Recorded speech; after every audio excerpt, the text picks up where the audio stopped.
Hey everyone, welcome back to the channel. So we've got an exciting drive today. We're in the Jeep Grand Cherokee 4xe. So I have to take my fiance's 4xe to work because A, I want to wash it, and B, I needed to make a little video on it now.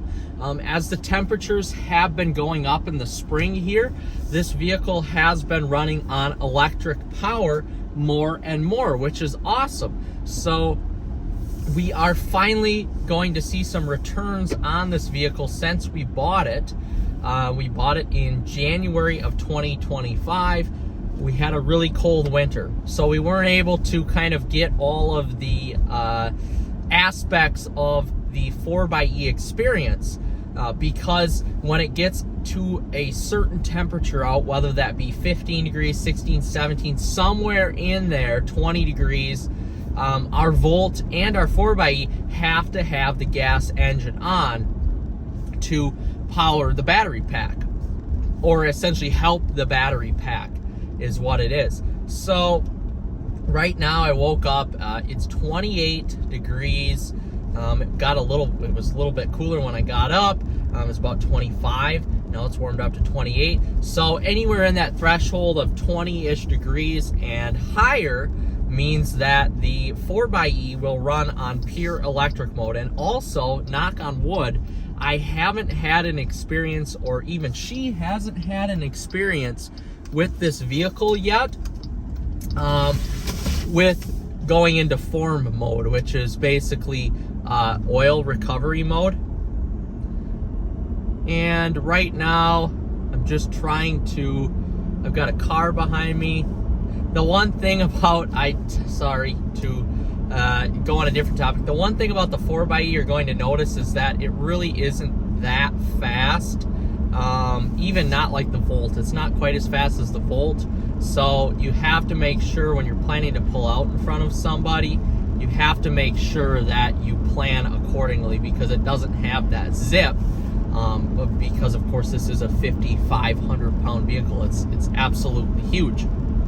So essentially plan accordingly. But going back to the form mode, which is oil and gas recovery mode, which just basically freshens up the engine. I've read some forums online that some people do have issues with that, although lately we haven't had any issues with the Jeep going into that mode. Now I'm really curious to see with these warmer temperatures when it does go into that mode, the oil and gas recovery or refresh mode, how that does affect the gas usage.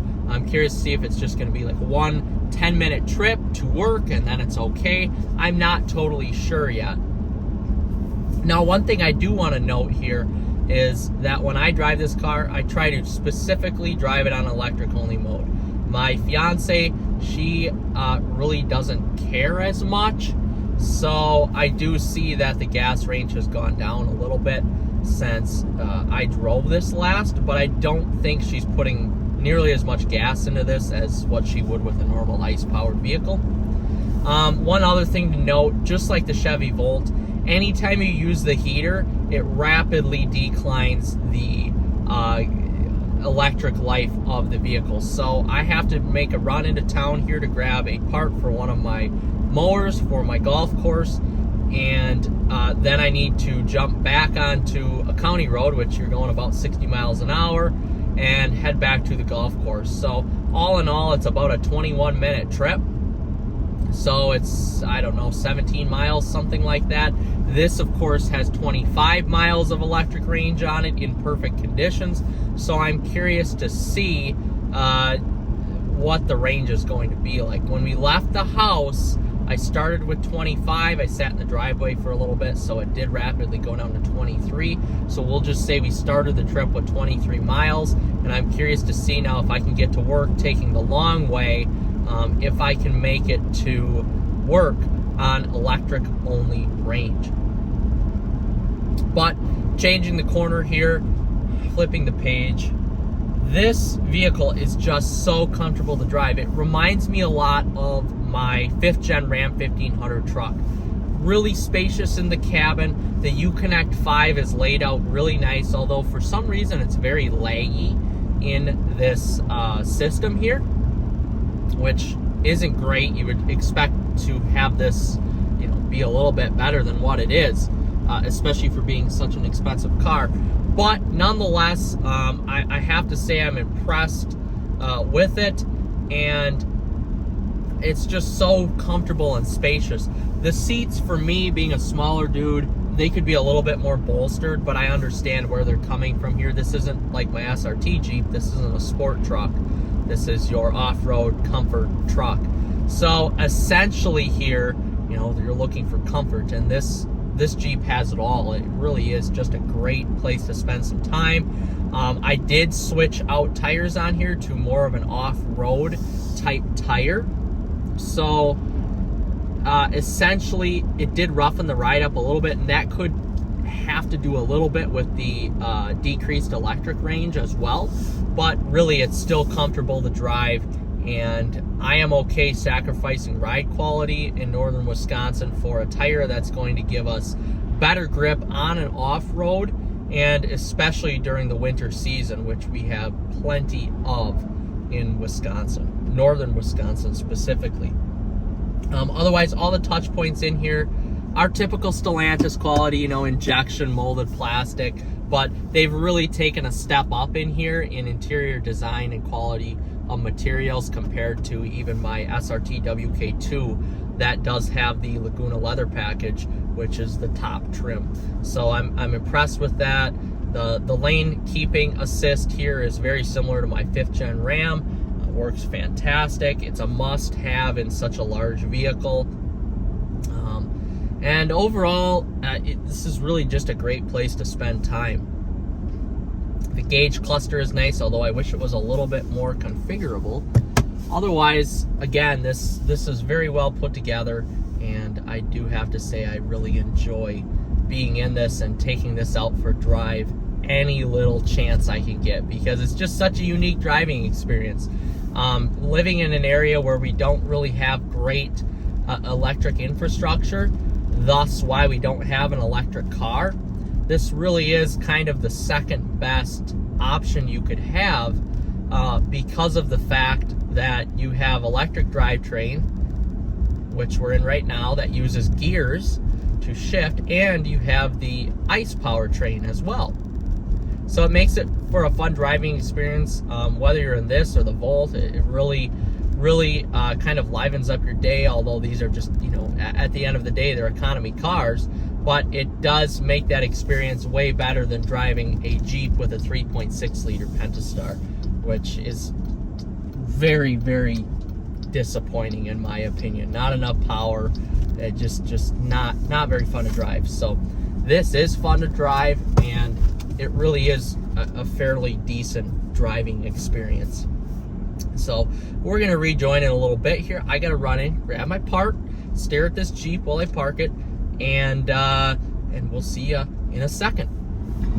If I were Stellantis, the Stellantis brand in general, I would probably put more of my R&D into developing vehicles in their fleet that use this type of technology, but make a larger battery pack. So make a vehicle that goes 50 miles to a charge and has this type of horsepower and torque that you're looking for as a consumer, because this is very adequate.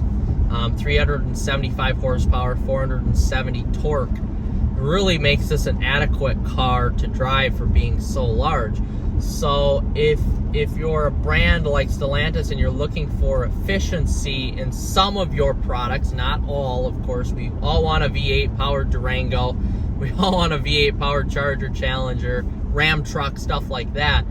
But if you take some of your other products, for example, like this Grand Cherokee 4xe, the Wrangler 4xe, which I don't know why it is made into a 4xe personally, but you take this Grand Cherokee, maybe a Compass, the Hornet, as it already is, the Pacifica minivan, maybe even some sort of Wagoneer, Grand Wagoneer that's a plug-in hybrid, because it is such a large and inefficient vehicle.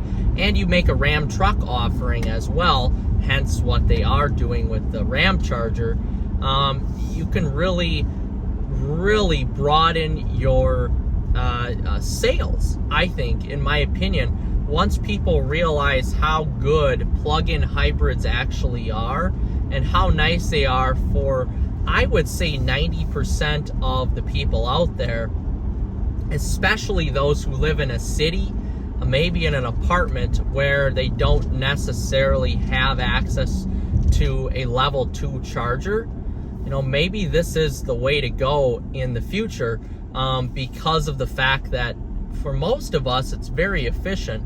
I know besides today, this is outside of the norm, but I know when I drive my Volt or when I drive this on a normal day, it runs on electric only. Right now, the engine just turned on and it said it went into form mode. So there, I didn't have any wood to knock on here because this is all plastic. Oh, now we went back into electric mode. So that may have popped up because of the fact that I was on cruise, and that does happen with this vehicle from time to time. When you have it on cruise, adaptive cruise specifically, and a car slows down in front of you and then you just let the vehicle excel itself, what will happen is that the engine will turn on because the electric motor itself doesn't have enough power to get you going. But going back to the topic, once people figure out how good these vehicles are and how well they work for 90% of the use case scenarios, plug-in hybrids, I think, are the way of the future. They are going to save the gas-powered engine. And I'm really excited as I get older, another 10, 20 years down the road, A, when I have more money to spend on nice vehicles, but B, as the technology improves, how fun and engaging these vehicles are going to be to drive. And we've already seen it in Mercedes, in BMW, in Porsche, you know, all the cars with either an inline 6 with hybridization power, or the case of the Panamera, the AMG GT, blah, blah, blah, cars like that. You're putting huge twin turbo V8s in with this electric power, so there is no torque loss. The torque fill happens all the time. You're not getting any turbo lag, and those vehicles really are just a joy to drive. And while I love my naturally aspirated V8s, and I'm always going to continue to try to buy those, I personally don't mind if I own a vehicle that is hybridized, that does have an electric motor, something you can drive 50 miles, 25 to 50 miles on, but also have that gas engine to fall back on and to spiritedly drive with. Now, in the case of this 4xe, we're using a 2-liter 4-cylinder engine. It's very raspy, it's not very great, and that goes for the Volt as well. It's very raspy, loud, not loud in the good way either, loud in the bad way, and it just really isn't exceptionally, you know, fun to drive. But as this technology gets better, as automakers and engineers continue to find ways to better the vehicle, then these cars are going to be more engaging to drive. You're going to be able to have a naturally aspirated engine that you can drive alongside the electric powertrain, and I think something like this is definitely the way of the future. So right now I've only got 4 miles left. That's because I have the heater on. It's really cold out. This is a large vehicle. The battery range is probably cut down, not quite to half, but you're losing about 10 miles, I would say 9 to 10 miles, because of the heater being on. It takes so much battery to power a heater that at the end of the day, you'd almost, if you really want to be efficient, you'd be better off not driving on electric range when it's really cold like this. You'd be better off driving in hybrid range, but for the case of this video, I wanted to drive on electric range. Now, where I was going with that last conversation was the fact that we can have engaging cars to drive again, and electrification is ultimately going to save the ICE-powered engine, and I'm all for that. In cities, electric cars make sense. They truly do. You cannot beat it if that's where you're driving and if that's where you live. But if you don't have the infrastructure, or if you live in an area like we do where we don't have the infrastructure, and it's not necessarily smart to put in a charging station at your house, or in our case, it's not smart because we work. My fiance and I work so much, and at my business, I spend more time at my business than I do at my home.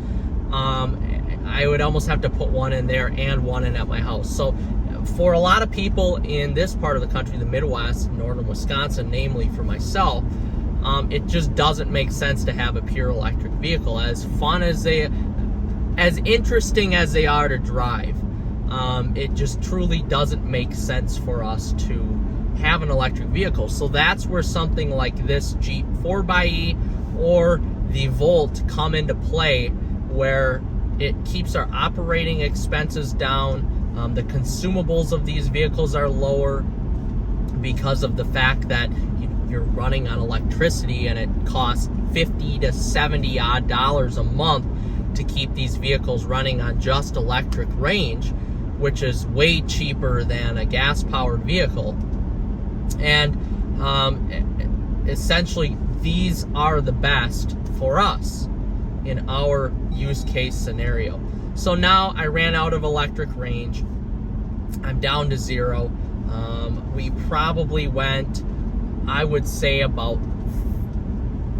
15 miles. So it started out at 23. We went about 15 miles, which is 15 to 16 miles. I should have reset my trip odometer, and now we're in hybrid mode.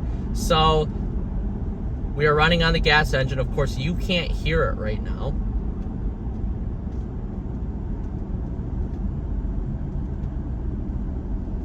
It's only when you accelerate that this vehicle gets loud and raspy, and again, not loud in the right way. You're not hearing the exhaust, you're hearing the little 2-liter turbo 4-cylinder go to work. But under a light load, it's very quiet.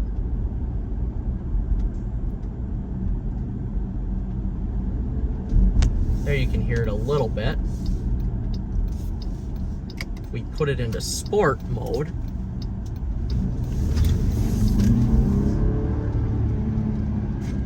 there you can hear it a little bit more. So it's definitely not the best sounding engine for such a large SUV. This engine fits a smaller use case like a Compass or a Cherokee a lot better than this large SUV. But I just love how the torque is instantaneous, and it is, you have power all the time. And because of the electric engine, this is actually a very quick vehicle. You're looking at about a second slower 0 to 60 than my SRT Jeep. So it really is a blast to drive, and I just love it. I love it. I'm excited to see where this technology is going to go in the Stellantis fleet in the future, and with other car makers too. You know, you have the Porsches of the world and the Mercedes-Benz of the world who are doing it better than Stellantis in their performance cars. But really, at the end of the day, everybody is going to find some sort of common ground, and everybody is going to find a way to do this properly and do it very well. So I'm really excited to see where this is going to go. And to wrap around the circle here, we did get about 15 miles out of 23 that it said we were going to get. So not terrible, not great, but again, it's 30 degrees out. It was 28 when we started. It just doesn't, you know, this vehicle, all electric vehicles do terrible when it comes to cold weather range. Every single one of them. You could have an EV that is reported to do 300 miles of range, but if it's cold out, that's going to drop to 200 or below, just because of the fact that the heater takes so much to run. So I'm going to hop out of the vehicle here, turn it off. I just want to show you guys again what our beautiful Jeep 4xe looks like. It is truly a fantastic vehicle to be in and to drive. Again, I need to wash it. It's quite dirty, but overall, we're impressed with it, and we're really looking forward to some years of ownership with this vehicle.